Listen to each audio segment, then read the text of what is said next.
God resists the proud, but gives grace to the humble, and that pride goes before destruction, and haughtiness before a fall.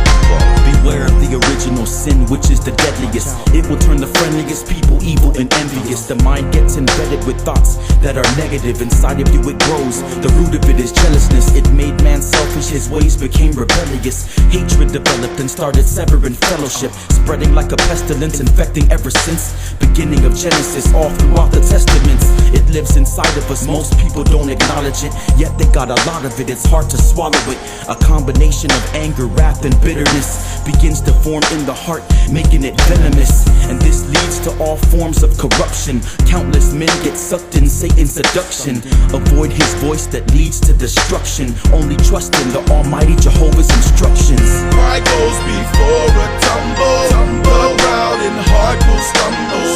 His mighty hand will crush you, but God gives grace to the humble. Pride goes before a tumble. The proud in heart will stumble. His mighty hand will crush you, but God gives grace to the humble.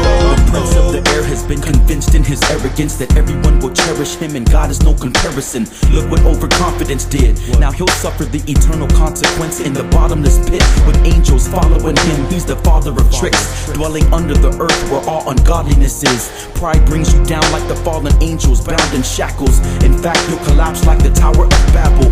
Proverbs 16:18, check the Bible page. Your prideful ways will crush you like a tidal wave. In the final days, many will reject authority. This rebellion is as the same sin as sorcery. There's nothing more the Lord hates than haughty eyes. Those who despise his law get ostracized. The bottom line is to fear God and obey his commands. With all your heart, love the Lord and your fellow man. Pride goes before a tumble. The proud in heart will stumble.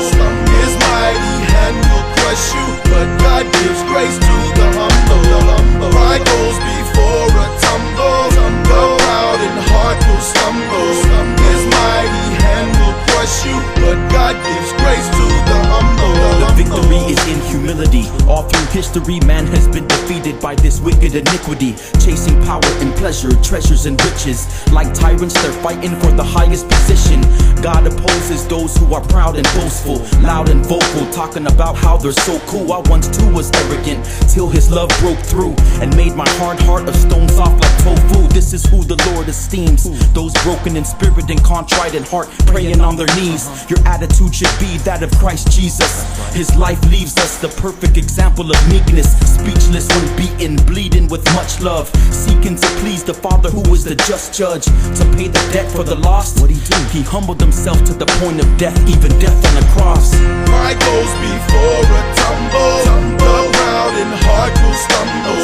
His mighty hand will crush you, but God gives grace to the humble. Pride goes before a